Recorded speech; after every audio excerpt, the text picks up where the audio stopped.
Boa tarde a todos, espero que vocês estejam bem. Essa reunião, essa aula, né, essa nossa reunião webconferência está sendo gravada, tá? E será disponibilizada logo após esta aula acontecer, ela terminar, no sítio YouTube, tá? Vou precisar de um tempinho para fazer o upload no YouTube, depois eu vou disponibilizar para aqueles que quiserem assistir novamente ou para aqueles que, por algum motivo, não possam estar aqui conosco, tá?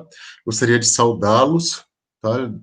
Dar a vocês as boas-vindas para essa continuação do primeiro semestre, tá?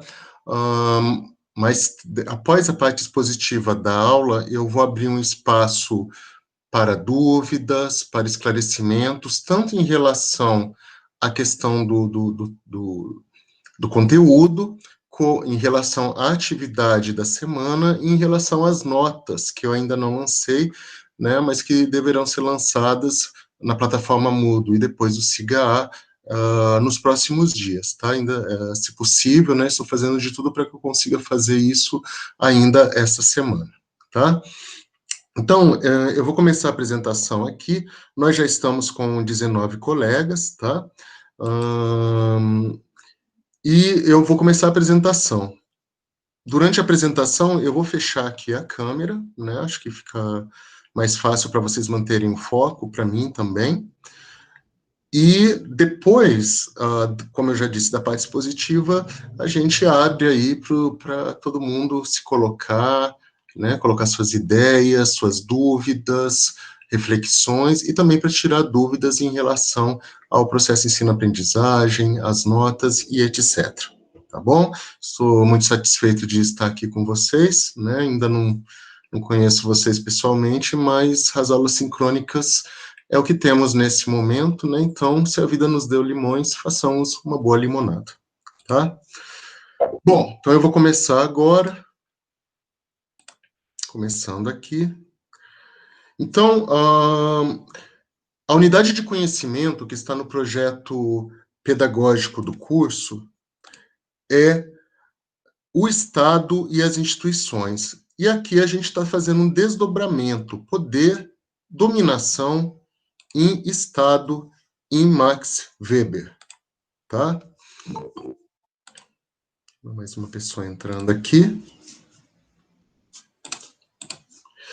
Alunos que ainda estão com atividades atrasadas, seja de que momento do ano for, podem fazer envio até dia 16 de agosto, tá? Para o e-mail academics06@gmail.com. O objetivo geral dessa aula é compreender as relações entre Estado, poder e dominação na sociologia compreensiva de Max Weber. Mais especificamente, o objetivo desta aula é rever o conceito de poder em Weber, que nós já vimos alguns meses atrás, né, na aula em que trabalhamos com as noções de Estado em Platão e Aristóteles. Não sei se vocês se lembram, antes da gente entrar nesses filósofos gregos, nós trabalhamos um pouquinho, vimos por cima, a noção de poder em Max Weber. Compreender o conceito, outro objetivo específico, compreender o conceito de dominação e a sua tipologia, né, de quais são os tipos de dominação em Max Weber, estabelecer correlações entre os conceitos apresentados e a realidade contemporânea. Quais são os procedimentos metodológicos deste ciclo de postagens, que não dizem respeito apenas a esta aula, mas dizem respeito também às atividades que a gente está fazendo nesta semana.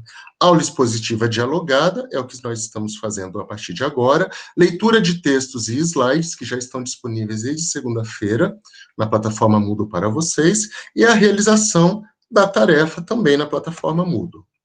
Quem foi Max Weber, né? Max Weber, ele nasceu em 1864 e faleceu em 1920. Portanto, ele experienciou e testemunhou vários acontecimentos históricos importantes num processo de consolidação do capitalismo no século XIX, depois das grandes revoluções do século XVIII, a Revolução Industrial Francesa e o Iluminismo, né? E também viu grandes mudanças acontecendo no século XX, inclusive a Primeira Guerra Mundial. A sua sociologia é denominada de sociologia compreensiva, porque ela baseia-se na ideia de que é necessário considerar as motivações dos indivíduos e grupos diante das ações sociais que praticam, levando em conta a sociedade em que vivem. A realidade social, portanto, é o resultado das formas como se dão as relações entre as pessoas. Este intelectual amanhã é considerado, juntamente com Emile Durkheim, Karl Marx, um dos pais da sociologia, e também realizou estudos ligados à filosofia, economia, administração, ciência política, direito, etc. Um dos temas recorrentes e fundamentais de sua obra é o estudo, a compreensão do capitalismo contemporâneo, moderno, contemporâneo, a partir de noções como burocracia, né? A burocracia diz respeito a quê? Tá? A uma parte da administração que está ligada a processos, a divisão de tarefas dentro de uma organização, de uma empresa, de uma instituição. Tá? Então, está muito ligada ao quê? A execução de atividades públicas, tá? Por funcionários com cargos bem definidos, que se baseiam em regulamentos fixos, tá? Em uma determinada rotina e hierarquia, com linhas de autoridade e responsabilidade bem demarcadas. Obras importantes desse autor e recomendações de leitura: A Ética Protestante e o Espírito do Capitalismo, Ciência como Vocação e Economia e Sociedade. Uma observação importante: sua esposa foi Marianne Weber, tá? Ele casou-se com ela, né? E ela era uma socióloga, né? E uma feminista também. E ela fez a biografia do Weber, né? Agora que eu percebi aqui um erro de digitação, né? Está escrito aqui: casou-se com Marianne Weber, socióloga feminista e a sua biógrafa, tá? Então ela organizou não só vários trabalhos do texto e os publicou mesmo após a sua morte, como ela também fez a biografia do seu marido. Marianne Weber era uma feminista e socióloga bastante atuante. Tá? Bom, um dos instrumentos teóricos metodológicos que esse autor vai construir é o de tipo ideal. Esse conceito, que também é um recurso para análise da realidade social, diz respeito ao quê? A uma construção mental da realidade, onde o pesquisador seleciona um certo número de características do objeto em estudo, a fim de construir um todo tangível, ou seja, um tipo. Então, é criado um modelo. Tá? Só um minutinho, gente, que eu acho que tem alguém pedindo para entrar aqui. Não, não tem. Me enganei. Então, um tipo, né, um tipo ideal, né, uma espécie de modelo, né, social. Então, por exemplo, esse tipo ele é muito útil para classificar os objetos de estudo. Por exemplo, quando pensamos uma democracia, temos em mente um conjunto de características em nossa mente dando origem a um todo idealizado, um tipo ideal de democracia. Então, a gente sempre vai pensar: democracia é o governo do povo, para o povo e pelo povo. Tá? Como que isso então, é uma maneira idealizada de conceber um fenômeno social, uma ação social, uma instituição social e o que for, tá? E é utilizado para fins comparativos com o que acontece de verdade. Então, por exemplo, se a democracia é o governo do povo, para o povo e pelo povo, de uma maneira idealizada, nós sabemos que, por exemplo, a democracia brasileira não funciona tão bem como deveria funcionar dentro desse referencial democrático que eu acabei de apresentar, de um governo que é exercido pelo povo para o povo, né? Pelo povo para o povo e pelo povo. Isso, acho que eu coloquei direito. Então, nesse sentido, existe um ideal de democracia. Esses tipos ideais, no caso, o tipo ideal de democracia é o que o Weber vai criar. Daí ele vai comparar esse tipo ideal, esse instrumento teórico-metodológico, para comparar como que a democracia de fato acontece no cotidiano cidadão, nas relações sociais, políticas que os indivíduos, que os sujeitos estabelecem um com os outros na existência social. Tá? Bom, eu vou retomar aqui a apresentação.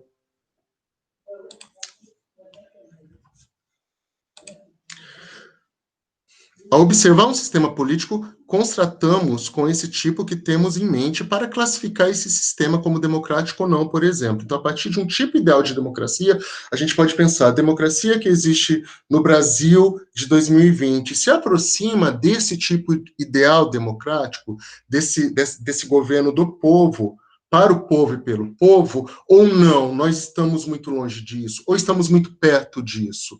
Né? Somos uma democracia consolidada, uma democracia onde todos têm a voz, onde existe a igualdade de oportunidades, igualdade de direitos, ou, na verdade, na democracia brasileira, nós estamos muito longe desse tipo ideal democrático. Né? Então, os tipos ideais, então, são construções idealizadas que vão permitir fazer uma comparação entre essa idealização e a prática, o que existe de fato na vida cotidiana, na vida social humana, tá? Das pessoas no dia a dia. Ainda sobre o tipo ideal, o estabelecimento de tipos ideais não busca construir tipologias genéricas, nem mesmo busca classificar de maneira inflexível o objeto em questão, como é o caso das classificações que encontramos nas ciências naturais, como a biologia, por exemplo, né? Um mamífero, por exemplo, sempre será um mamífero, tá? Então, o tipo ideal não constitui uma categoria fechada, cristalizada, né? Não constitui uma camisa de força analítica.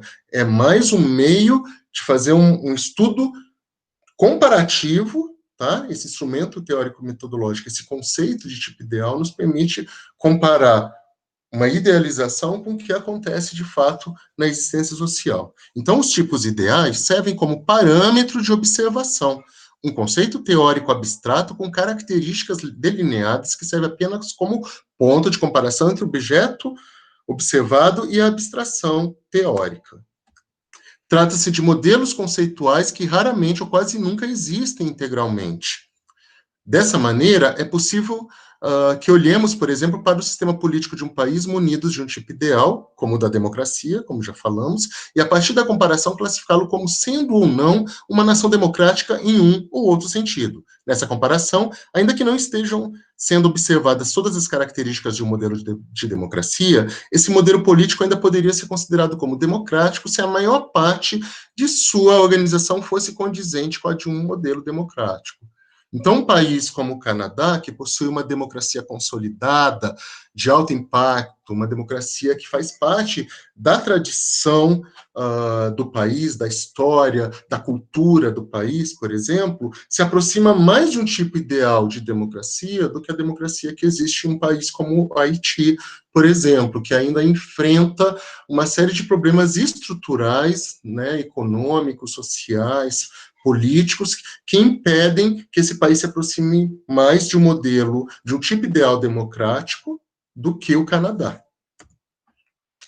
Agora vamos resgatar novamente a noção de poder para Max Weber. Poder para Max Weber é a imposição da vontade de uma pessoa ou de uma instituição sobre os indivíduos.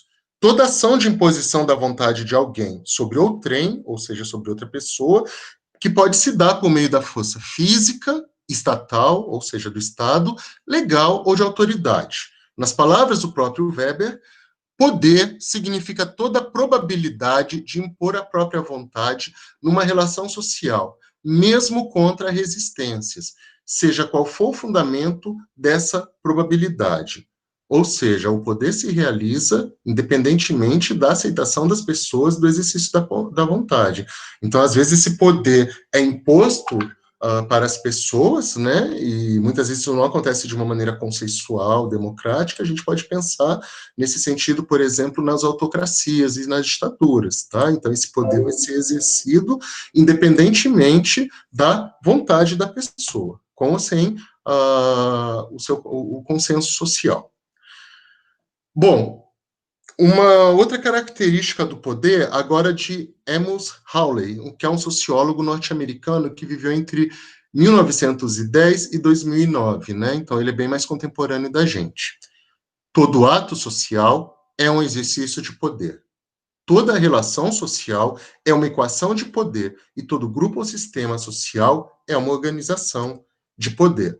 poder está presente em todas as nossas relações. Então, dentro de uma família, existem relações de poder, né? A gente temos na imagem, à esquerda, dois irmãos brincando, né, de braço de guerra, né? Acho que esse que é o termo, né? Eles estão aqui disputando força, né? Força física, para saber quem é mais forte, mas a gente pode pensar nessa simples imagem, né? A gente pode estar pensando em muitas outras coisas, por exemplo, como as relações que se dão dentro de uma família entre irmãos mais novos, irmãos mais velhos, irmãos do meio, por exemplo.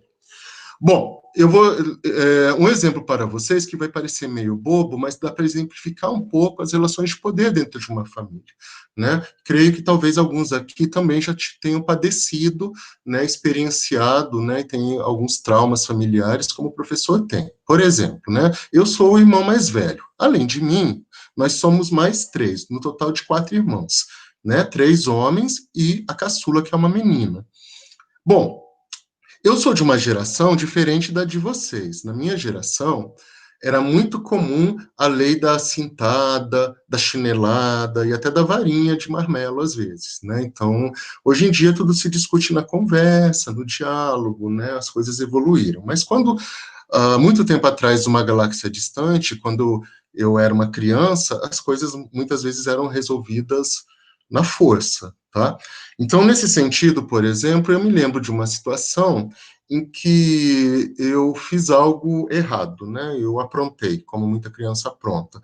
Um dos meus irmãos mais novos, ele viu o que eu tinha feito e por ele ter essa informação, ele me chantageou. Ou você faz a minha tarefa e recolhe o lixo durante um mês, ou eu vou contar para a mãe que você fez e você vai apanhar. Essa informação deu poder para o meu irmão mais novo e eu fui vítima dessa chantagem, né? Eu praticamente fui escravo desse meu irmão mais novo durante quase um mês, porque minha mãe descobriu e no final apanhamos nós dois, não adiantou muita coisa. Mas aí foi uma relação de poder que se estabeleceu dentro do ambiente familiar. Tá? Aqui nós temos um outro exemplo, há um pai e uma mãe conversando com uma filha adolescente, deve ter uma idade parecida com a de vocês, entre seus 15 e 18 anos aproximadamente, tá? Então a gente pode perceber que existe algum tipo de situação provavelmente conflituosa pelas expressões faciais, pelos gestos das pessoas que aparecem aqui, desse pai, dessa mãe, dessa filha, e é claro que eu estou fazendo uma inferência, uma abstração, mas a gente pode pensar que talvez esses pais estejam nesse momento tentando pôr limites a essa filha, e como muitos adolescentes, ela está tentando impor talvez a sua personalidade. Eu estou aqui fazendo algumas abstrações a respeito dessa imagem, tá? Então, nesse contexto, a gente pode pensar também de relações de poder que vão existir entre questões ligadas à obediência, às regras entre pais e filhos, e essa obediência ela pode se manter de uma maneira fixa ao longo de muitos anos, ou na adolescência algumas regras que foram colocadas podem ser questionadas pelos filhos, por exemplo, em relação aos pais, ou não. Isso vai depender de cada família, mas isso também está ligado a relações de poder. Nós podemos pensar em relações de poder na escola. Aqui nós temos na imagem à esquerda, um garoto está intimidando um colega de classe. Talvez a gente esteja vendo aqui um ato de bullying, tá? Bullying está relacionado a relações de poder, né? A subjugação, a querer dominar alguém, a excluir alguém, né? Muitas vezes os dominadores, os bulliers, né? Os valentões que cometem o bullying querem de alguma maneira mostrar não somente para a vítima, mas para os seus colegas que ele tem poder, que ele é alguém poderoso, que ele é alguém, digamos assim, que domina a situação, que é alguém que deve ser admirado, imitado, mesmo que de uma maneira negativa, aqui no caso, tá? E aqui, à direita, a gente tem um professor provavelmente dando uma aula, fazendo uma exposição para seus alunos, ou dando alguma instrução, como em relação a alguma atividade, conteúdo. As relações que se dão entre professores e alunos também são pautadas em relações de poder, né?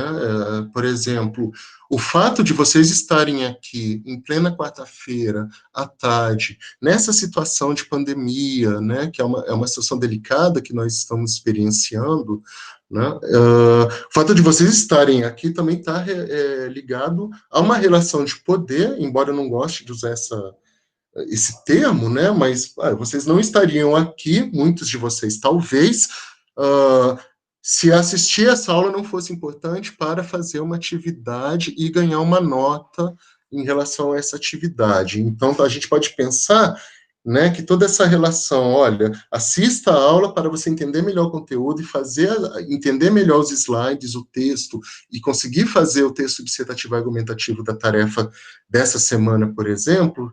Assista essa aula que, caso você não assista, você não terá essa facilidade, por exemplo, está ligado, a gente pode pensar dessa maneira, a relações de poder. O poder que um professor exerce em relação ao aluno, o poder que é exercido também pelos diretores, coordenadores de curso, chefes de departamento, em relação aos professores, técnicos administrativos, aos alunos, etc. E dentro das salas de aula, a gente pode pensar em vários tipos de relação de poder que existem entre os alunos, não só em relação ao bullying, mas a gente pode pensar também, vamos pensar num trabalho em grupo, né? É muito comum existir alguém ali, né, que acaba tendo uma posição, digamos assim, um pouco mais contundente, né, de liderança, e acaba muitas vezes, né, de uma maneira mais democrática ou mais autocrática, mais ditatorial, às vezes, fazer com que, olha, o trabalho acho que vai ser melhor se for feito desse jeito, vamos dividir tais tarefas, essa pessoa vai cobrar as outras pessoas. Eu não estou dizendo que isso é negativo, necessariamente, pode ser bastante positivo, desde que esse poder, essa probabilidade de imposição de vontade seja feita de uma maneira adequada, o que muitas vezes não acontece. As relações de poder no mundo do trabalho, né? Então, aqui a gente tem essa imagem simboliza, por exemplo, a hierarquia de um patrão em relação ao empregado, né? Eu sei que é uma imagem um pouco melodramática, né? Recorrentemente não é assim, recorrentemente as relações de trabalho são de cooperação, mas elas também são relações impregnadas de poder. As relações de poder estão muito presentes em relacionamentos amorosos, tá? Seria maravilhoso se todos os namoros, casamentos fossem relacionamentos baseados somente no diálogo, no companheirismo, etc., no afeto, né? Mas muitas vezes a gente tem verdadeiros cabos de guerra, né? Emocionais dentro de relacionamento, né? A necessidade que muitas pessoas têm de dominar o parceiro ou a parceira, né?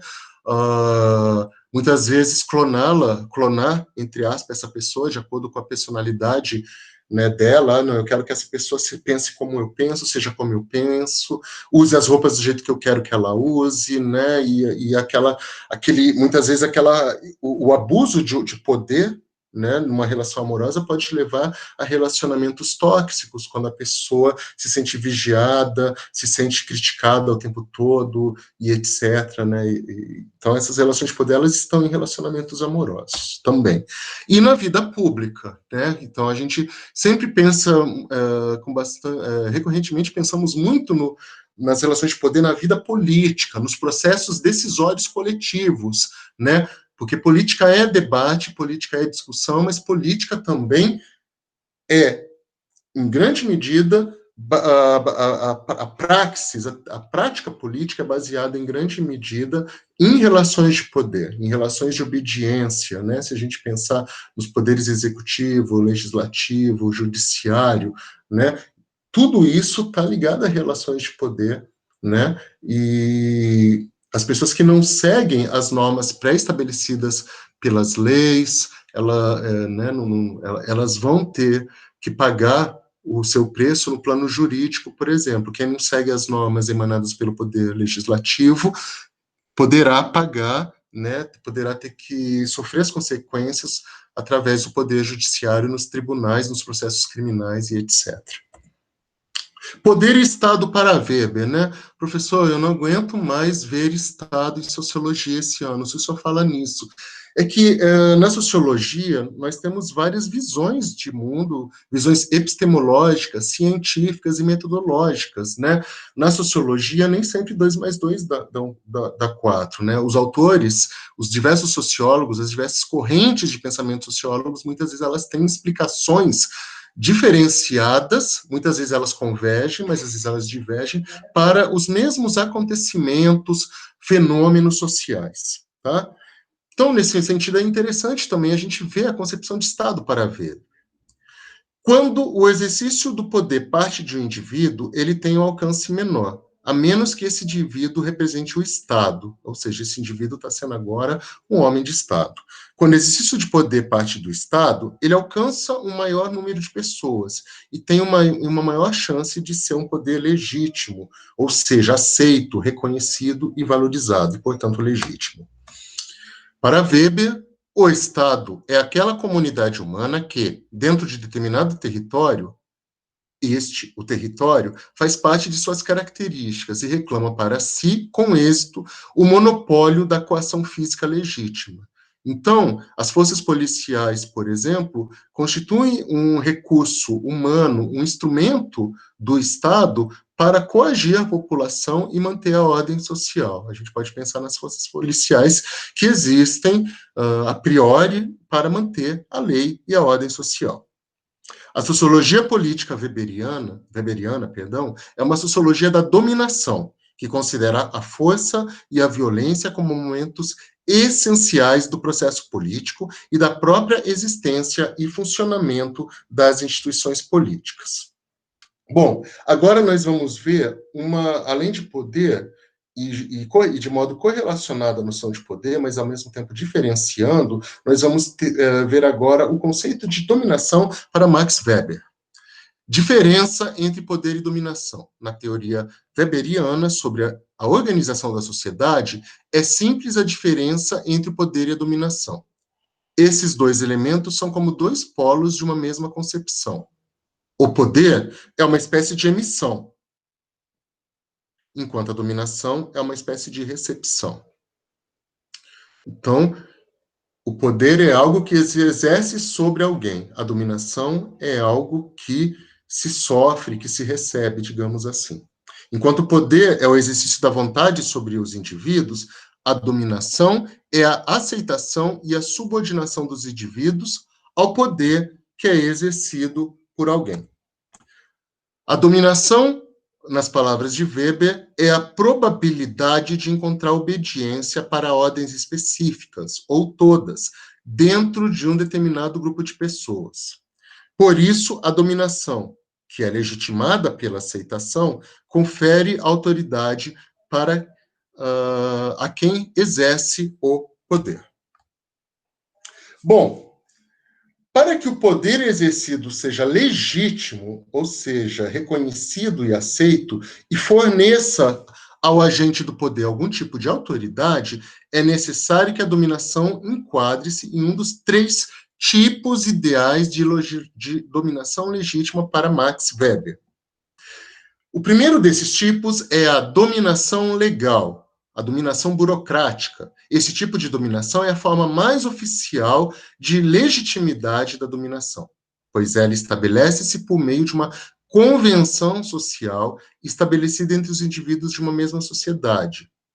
Segundo a teoria contratualista, que nós já vimos, de formação da sociedade, que foi uma teoria desenvolvida primeiramente por 2 filósofos ingleses modernos, um que defendia o Estado monarca absolutista, o Hobbes, e o outro, defensor de um parlamentarismo liberal, John Locke. Por um erro de digitação o nome do Hobbes não apareceu aqui. A sociedade estabelece a partir de uma espécie de pacto entre os cidadãos para que eles tenham garantidos os seus direitos naturais, né? Que é a transcendência do estado de natureza que se torna um estado civil. Esse estado de civil é organizado por regras, por leis, né, e etc. Nesse sentido, a partir do momento que existe um estado do qual emana a lei, do qual emana toda a configuração social, né, da estruturação da ordem social, essa dominação, que é baseada em leis que devem ser seguidas, É uma dominação legal. Legal porque é baseado em legislação, baseada em lei, tá? A sociedade formou-se, segundo os contratualistas, por meio de um pacto entre todos os seus membros, devendo, então, submeter todos a seu corpo de leis e regras, ao corpo social de leis e regras. Weber entende o Estado como um elemento que parte de um princípio parecido com o princípio visto pelos contratualistas. Então, são influências do pensamento de Hobbes, de Locke e de Rousseau no pensamento de Weber, ou seja, como um elemento comum que o Estado, né, que subordina as pessoas à sua autoridade legal para o bem delas mesmas. O Estado, para Weber, é uma instituição que detém, repetindo, o Estado detém o monopólio da força e da violência mediante a legalidade para evitar que os indivíduos exerçam a força e a violência. Então, o Estado é violento para impedir, quando necessário, que os indivíduos sejam violentos. Para o sociólogo Weber, se os indivíduos não fossem violentos, o Estado seria desnecessário. São exemplos de dominação legal a força das leis. O emprego essas leis, elas acabam sendo internalizadas pelos indivíduos, né? Desde a infância nós aprendemos o que é certo e é errado, tá? Então as leis possuem uma força social, cultural, que se torna constituinte da nossa própria estrutura psíquica, né? E, por conseguinte, a partir do momento que nós nos constituímos como seres humanos, como cidadãos, a partir da força dessas leis, nós nos constituímos simultaneamente como seres sociais. Então, são exemplos de dominação à força das leis, o emprego da força por parte do Estado por meio da polícia e do exército contra a maioria da população e dos indivíduos, que, em sua maioria, em uma situação de normalidade social, quando não há um caos ou crise, vai aceitar o poder exercido por essas instituições. Agora, em situações de desarmonia social, seja um período de crise econômica, crise política, guerra, algum tipo de catástrofe, etc., né, o Estado pode fazer com que a população, que pode estar desorientada, revoltada, em processo de insurreição popular e etc., ter, digamos assim, uma postura de emprego de força em relação à população, à sociedade civil. Para que a legitimidade seja conferida ao Estado, no entanto, deve haver todo um processo legal e correto para a sanção das leis.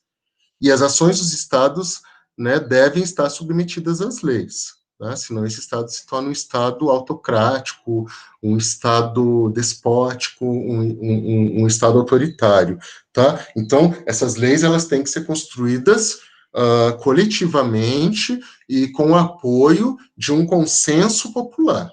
Né, é o que deveria acontecer, é o que costuma acontecer nas democracias mais consolidadas, mais sólidas, né? Mas nós sabemos que nem sempre isso acontece. Mas isso tudo está ligado a essa dominação legal, essa dominação baseada nas leis. Esse tipo de poder, né, estabelece pela competência do agente de poder em exercer a autoridade.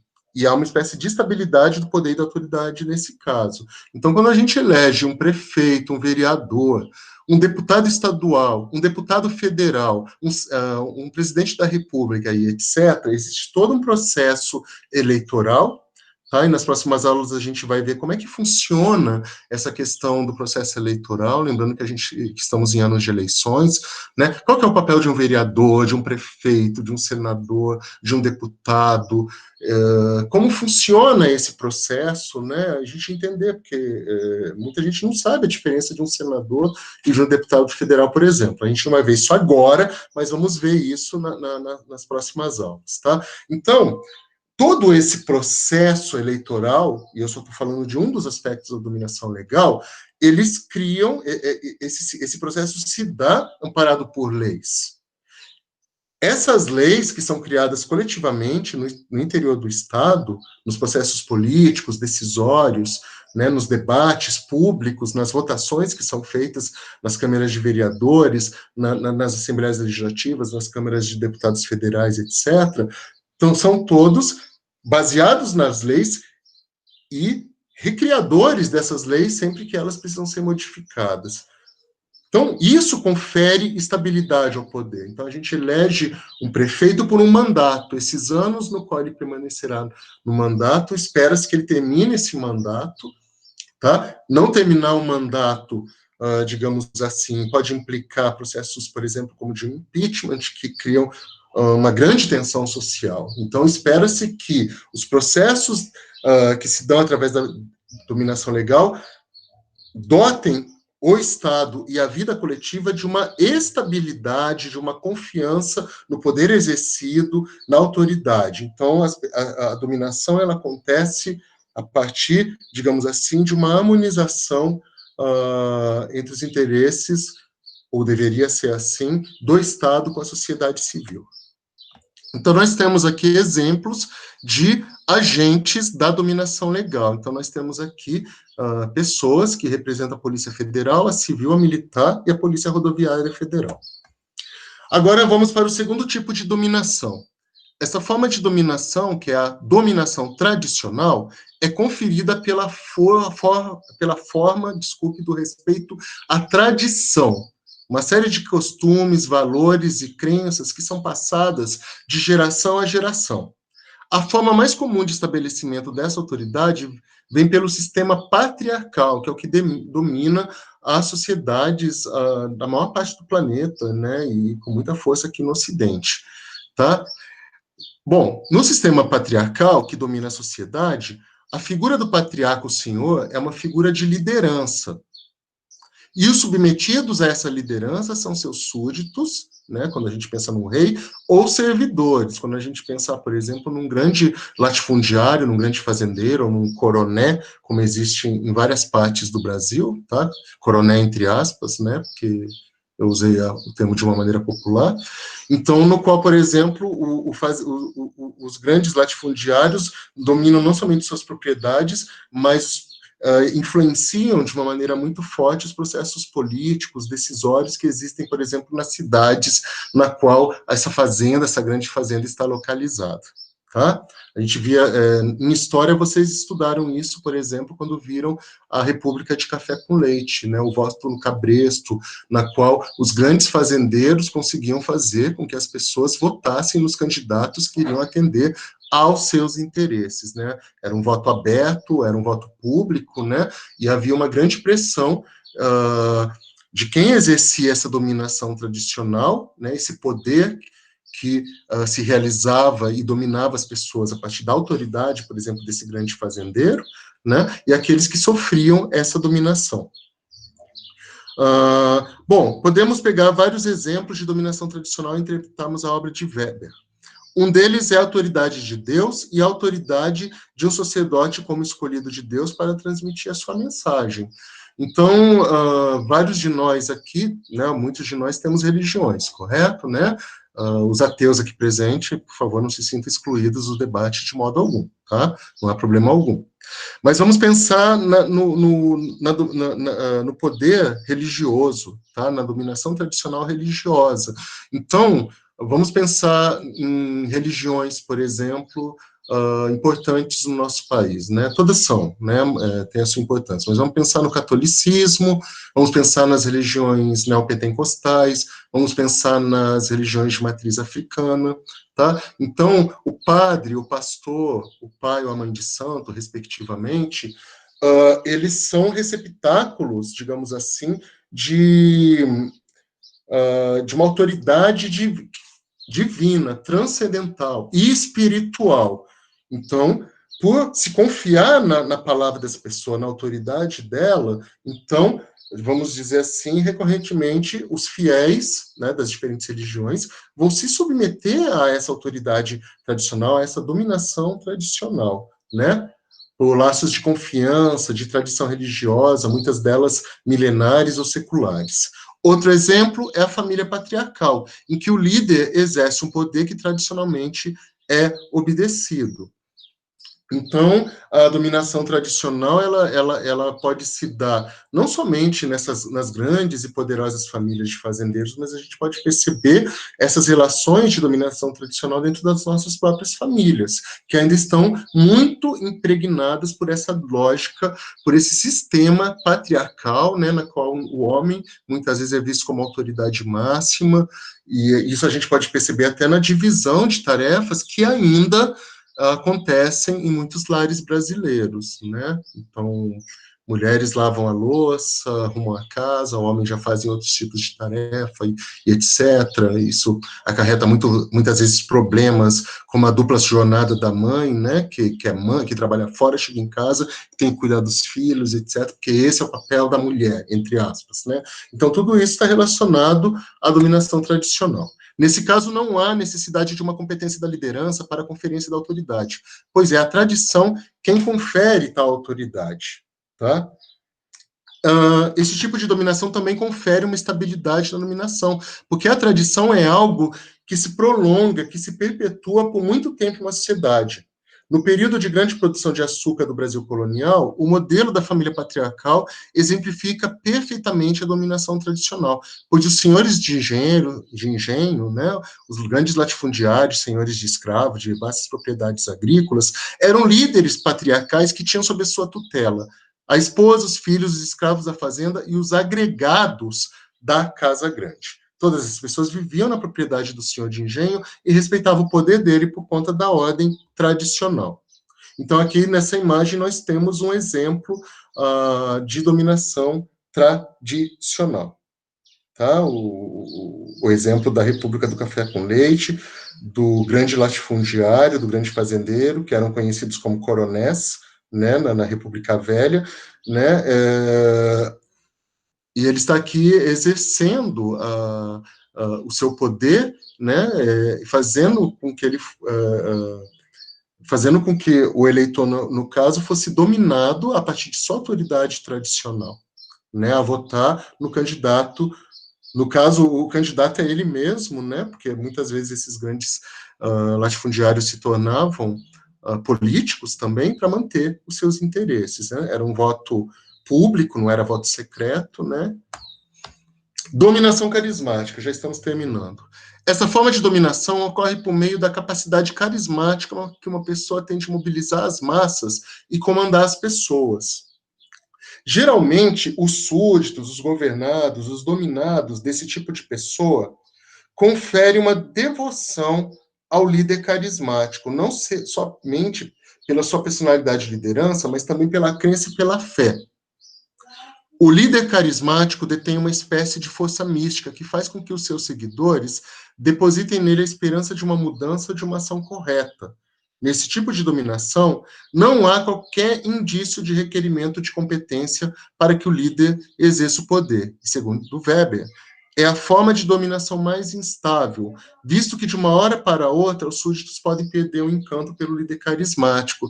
Esses líderes, digamos assim, eles têm um discurso muito arrebatador, muito emocional, eles, em momentos de crise econômica, política, de valores, etc., né, eles acabam, digamos assim, aparecendo como uma espécie de salvador da pátria, de, entre aspas, de Messias, que vai resolver tudo rapidamente, né, eles têm esse discurso, digamos assim, olha, vamos mudar tudo, tudo será modificado.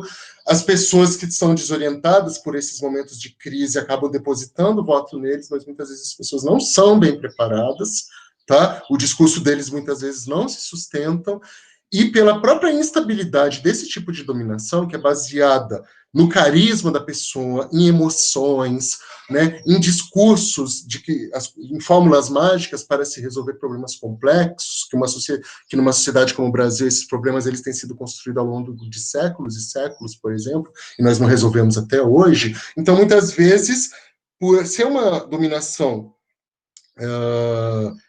tão arrebatadora, tão emotiva e que muitas vezes muito assentadas em uma única figura ou num grupo muito pequeno de pessoas que aparecem como salvadores da pátria, como, entre aspas, como personagens messiânicos, né, que vão resolver tudo, esse tipo de dominação é muito instável. Porque está ligado muitas vezes a uma pessoa ou um grupo pequeno de pessoas. Então, isso acaba se tornando um problema. Tá? Eu vi um barulho aqui, deixa eu só verificar, tá tudo certo aqui, né? Já estamos terminando. Então, esse tipo de dominação, ela é instável, né? Porque de uma hora para outra, esse encanto pode desaparecer. E o que acontece, por exemplo, se o líder carismático, por algum motivo, se afasta do poder ou é afastado, né? Já que está tudo tão ligado à figura de uma única pessoa, como se uma única pessoa ou um grupo pequeno de pessoas representasse o Estado, o que, que acontece com essa sociedade? Então, nesse sentido, a dominação carismática ela é bastante problemática e bastante instável. Como exemplo dessa forma de dominação, podemos observar os grandes líderes carismáticos que, com seu poder de persuasão, mobilizaram massas e mantiveram seguidores sob sua autoridade. Um exemplo desse tipo de dominação no Brasil ocorreu com o profeta nordestino Antônio Conselheiro, que, por meio de sua capacidade de liderança carismática, fundou a comunidade de Canudos, né, uma comunidade alternativa no Nordeste contra o poder estabelecido dos coronéis. Tá? É um episódio histórico muito importante na sociedade brasileira, né? No mundo, fora do Brasil, podemos eleger Adolf Hitler como uma personalidade que exerceu forte dominação carismática na Alemanha nazista. A gente pode pensar em Mussolini, na Itália, a gente pode pensar em Franco, na Espanha, Salazar, em Portugal, nós podemos pensar Getúlio Vargas, no Brasil, e outros políticos brasileiros também, tá? E na história brasileira, líderes que se baseiam numa dominação carismática ainda estão bastante presentes no tipo de vida política que esse país leva. Né, que o Hitler, eu sei que sempre, né, se coloca o Hitler como exemplo, na maioria das vezes negativo, né, mas ainda é uma referência histórica, né. Aqui estão as referências, os textos utilizados para a construção dessa aula. Nós temos ainda uns 15 minutinhos, tá? Eu gostaria de abrir para a turma, para tirar dúvidas. Antes de abrir, para facilitar, vou passar alguns informes para quem chegou depois. As atividades, eu peço desculpas pela demora na correção de todas as atividades, tá? Mas eu peço que vocês tenham um pouquinho mais de paciência, que nesses próximos dias estarei fazendo um lançamento, dando um parecer, um feedback individual para cada um de vocês, tá? No CIGA, eu ainda não lancei as notas, né? Existem algumas notas que foram lançadas pelo professor Rafael dos diários de quarentena, mas eu ainda preciso lançar as notas no CIGA. Eu ainda estou me familiarizando com esse sistema, tá? Mas, inclusive, eu vou receber uma capacitação para a utilização correta desse sistema, então, por enquanto, eu vou só lançar na plataforma Moodle, tá? Mas na medida que eu for terminar, tá, atividade tal, de tal semana de postagem já está liberada, eu vou avisando no grupo de representantes de turma, eu aviso o Eric, tá? E vou mandando as tabelinhas aí para vocês terem o controle de notas de vocês, tá bom? Alguma dúvida em relação a isso, alguma dúvida em relação aos conteúdos, vocês podem se manifestar aqui no chat, ou vocês podem se manifestar, eu prefiro que façam isso para eu ouvir um pouco a voz de vocês, né, e ver vocês não apenas como ícones estáticos, mas como pessoas. Eu como professor, sinto muita falta dessa parte presencial, e é mais frustrante porque eu não conheço nenhum de vocês pessoalmente ainda, né? Então, se alguém puder fazer algum comentário, eu ficaria muito feliz. Professor, eu tenho uma claro. dúvida referente à atividade da semana. Oi, Eduardo. Assim, foi exigido da gente para fazer um texto dissertativo argumentativo. Aí eu queria entender, assim, bem certinho qual seria a problemática que a gente deveria discorrer sobre ou argumentar e tentar resolver. Porque, assim, pelo que eu entendi, é um modelo como se a gente tivesse que resolver algum problema e qual seria isso? Eduardo, uma ótima pergunta, tá? Vamos lá, então. Eu deixei a atividade bem livre para vocês nesse sentido, tá? Então, eu vou até dar uma lidinha aqui, eu estou com ela aberta aqui, tá? Com base nos conceitos abordados na aula expositiva, nos slides correspondentes a esta aula e no texto Os Ideais de Dominação segundo Max Weber, de autoria de Bianca Wild, no blog Café com Sociologia, escreva um texto dissertativo argumentativo que discorra sobre conceitos weberianos, Estado, poder e tipos de dominação. Você pode utilizar todos esses conceitos ou só alguns deles. Porque eles dialogam o tempo todo, esses conceitos, correlacionando-os com a realidade política brasileira ou internacional contemporânea. Eu aconselho vocês, como eu deixei muito aberto mesmo, né, e percebo isso agora com a sua colocação, com a sua dúvida, Eduardo, eu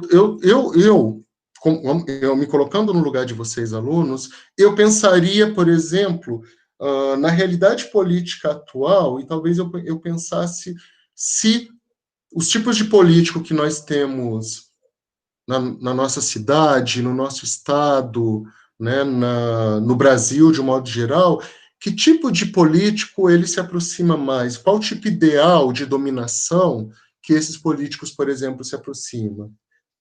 Porque os tipos ideais são categorias, são modelos analíticos, né? Então, a gente pode pensar que um político brasileiro X, tá? Eu prefiro não citar nomes aqui, mas porque o que importa, na verdade, é uma situação, né, que vai muito além desse ou daquele político, tá bom? Porque é uma série de correlações de forças políticas, culturais, econômicas, etc., né?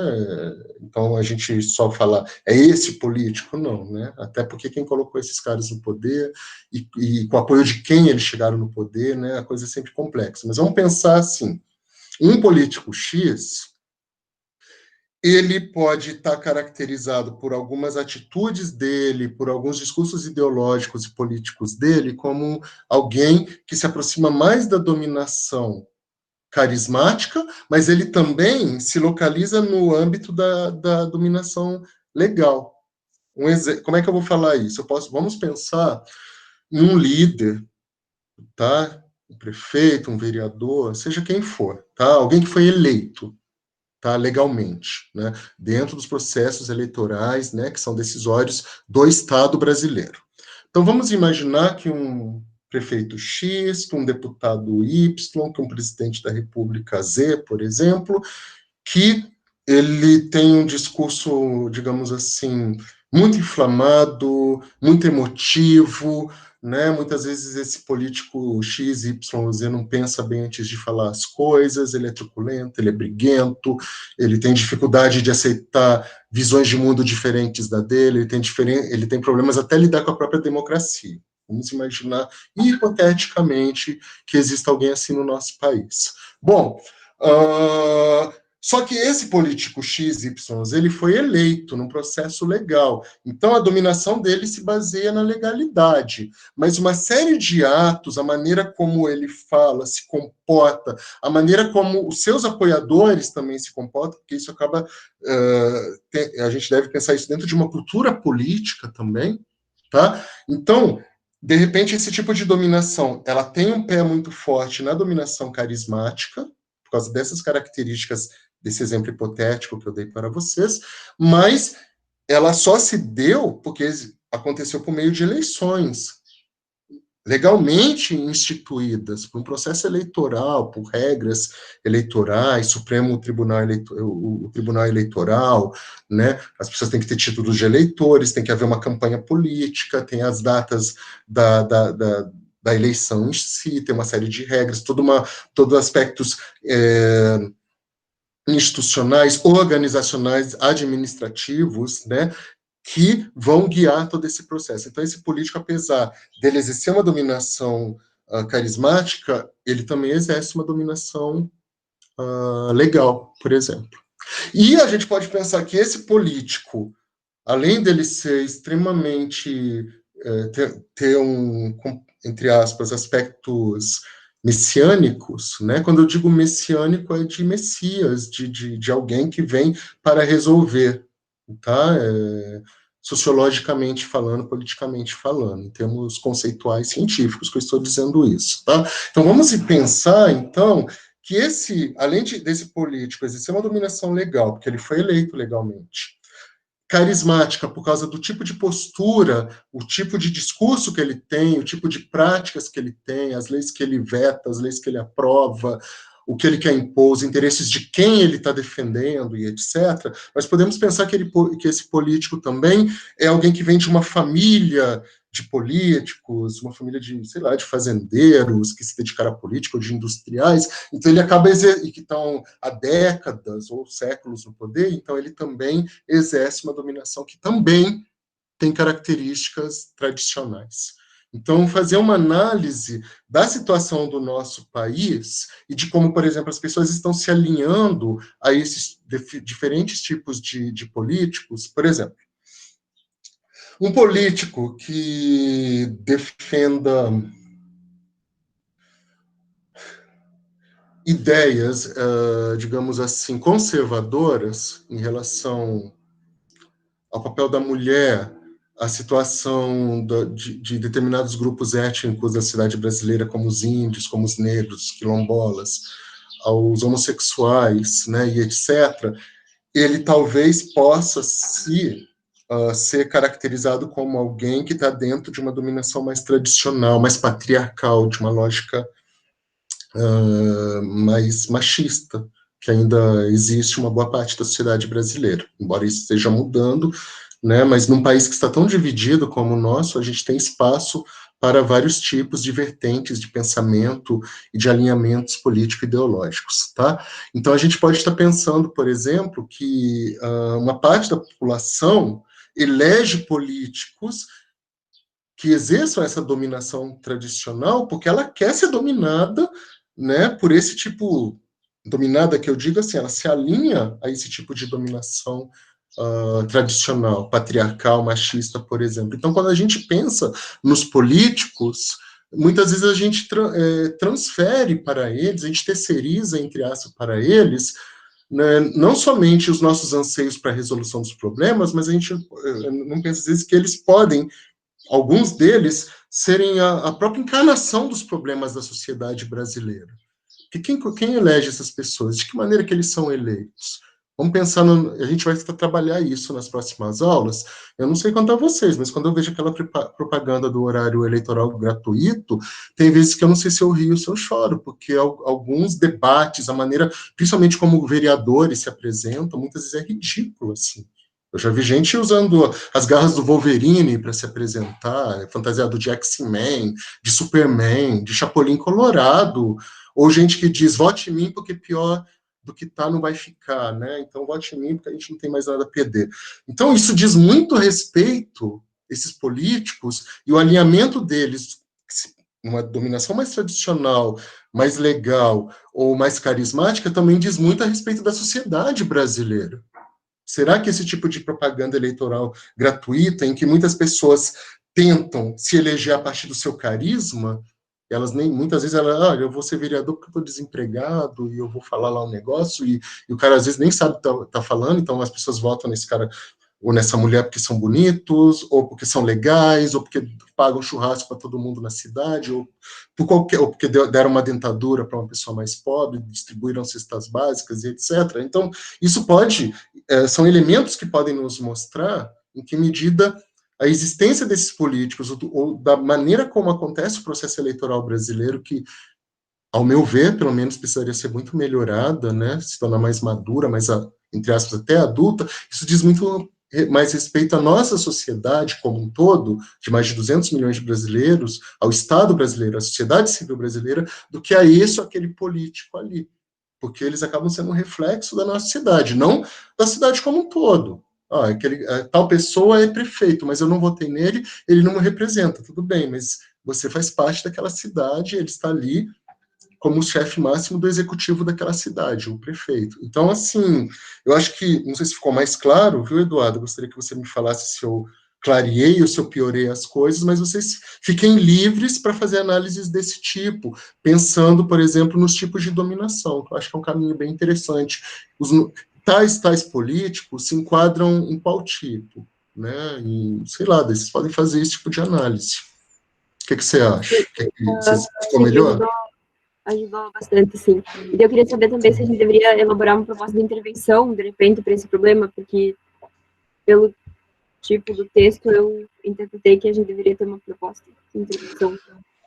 Eu penso que um dos motivos de existirem ainda disciplinas como a sociologia e a filosofia na educação escolar brasileira como disciplinas obrigatórias é justamente esse caráter dialógico, tá?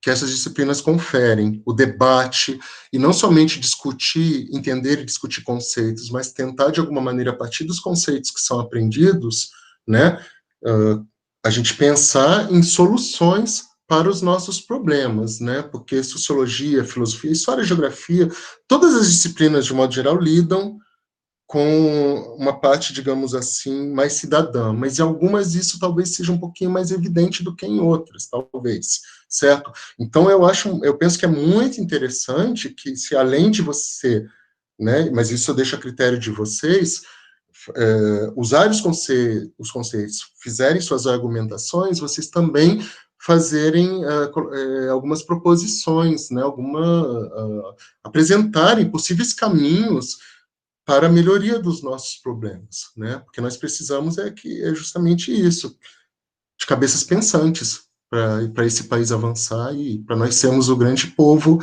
que eu sei que nós podemos ser. Mas para isso a gente tem que pensar e desde sempre, né? E creio que na escola, no Instituto Federal, no caso, eu acho que a tarefa, sempre que ela puder ser levada nesse sentido, eu penso que é bastante interessante.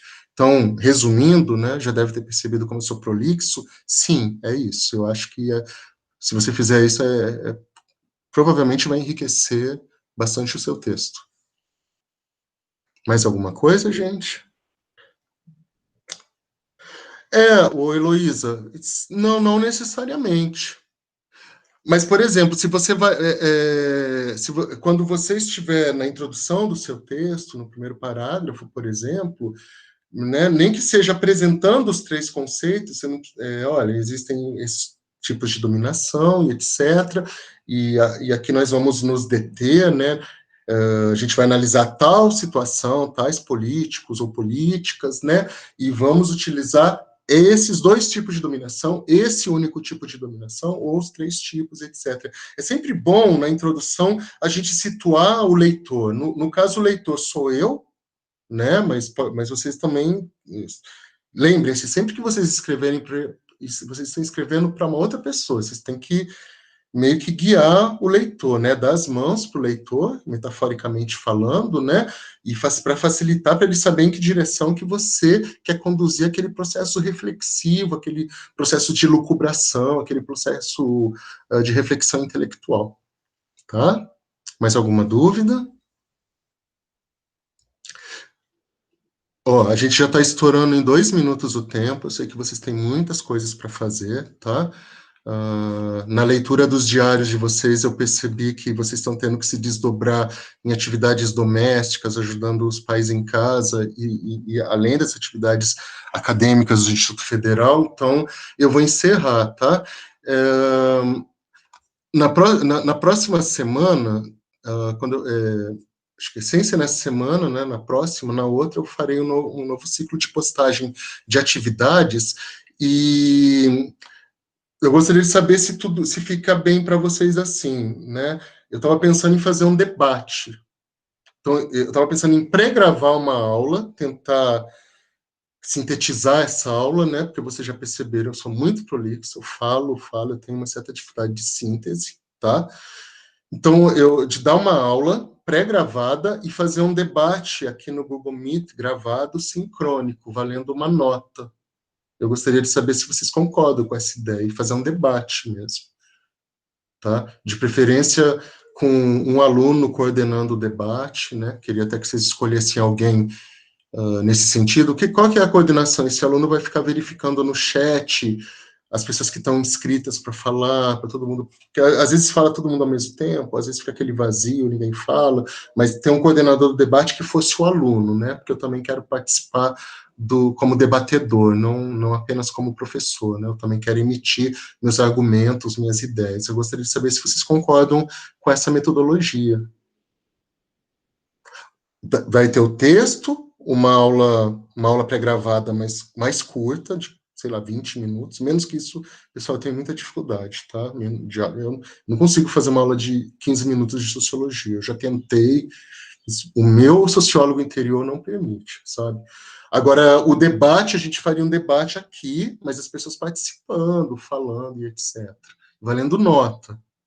Como que vai ser essa nota? Bom, num debate, tão importante quanto falar é ouvir também. Isso não quer dizer que eu não vai esperar que as pessoas se manifestem, né? Mas aqui a gente tem uma turma de 30 e poucas pessoas, né?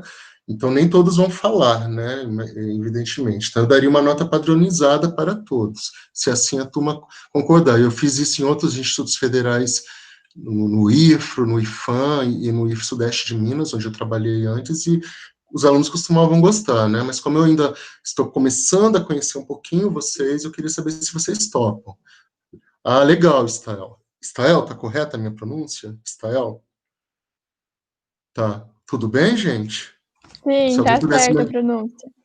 Ah, tá certo. Obrigado. Valeu. Sim. Stael. E eu também achei legal de padronizar uma nota para todo mundo, para ninguém querer falar mais que o outro ou algo assim. Uhum. É isso, legal, porque assim a gente... Valeu, Bruna. Então, porque assim a gente vai estar preocupado mesmo em refletir, em pensar juntos. E eu não sei se vocês perceberam, eu vou dar atividades agora. Eu vou dar menos atividade, valendo até igual essa atividade, vale até 5 pontos, porque eu fiz um cálculo na minha cabeça de que a gente já estava terminando, eu fiz um cálculo errado, tá? Peço desculpas para vocês, de que a gente já teria terminado, que a gente ia terminar realmente no tempo certo. Como eu sou novo na casa ainda, muita coisa ainda estou entendendo do funcionamento, então a gente ainda tem várias semanas para terminar as nossas 40 horas de carga horária, né? Então eu pensei assim, eu não vou, eu vou diminuir o ritmo, sempre pensando nas 4 horas, né, que por determinação dos setores do campus eu preciso postar para vocês em cada ciclo, em cada semana, né, cada ciclo de postagem, mas pelo menos assim eu acho que a gente aprende melhor e a gente também não fica tão estressado, tão atribulado de coisas para fazer. Pode ser? Beleza? Então, pessoal, é isso, tá? Foi muito bom estar aqui com vocês. Fico feliz por terem ficado aqui até 6 minutos depois, né, do tempo estabelecido. Essa aula aqui eu já vou finalizar a gravação e já vou subir ela no YouTube, tá? Então, vocês podem avisar para os colegas que não puderem estar presentes que essa aula estará presente. Se vocês autorizarem, eu encerro a aula agora. Pode ser? Tá bom. Eu que agradeço pela sua presença, Stael. Você também. Fiquem bem, firmes e fortes, fiquem com Deus, cuidem da mente e do corpo de vocês, que a gente vai esperar essa situação toda. Tá bom? Um abraço. Tchau.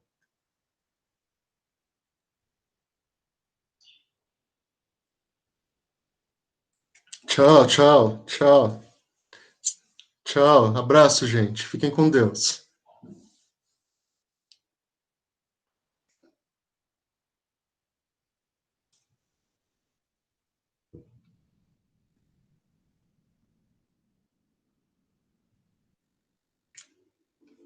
Até mais, Emily, Camila, Eduardo, Heloísa, Estael, Mariana, todos vocês. Abraço. Tchau.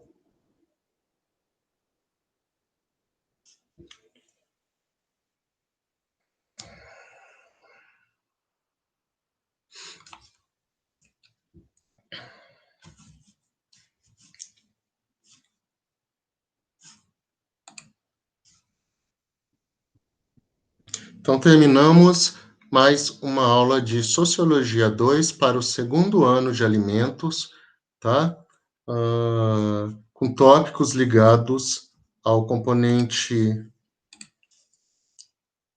curricular de Sociologia, unidade de conhecimento no projeto pedagógico do curso, o Estado e as instituições, subitem Poder, Dominação e Estado para Max Weber. Tchau, tenham uma excelente semana. Abraços fraternos, cuidem-se.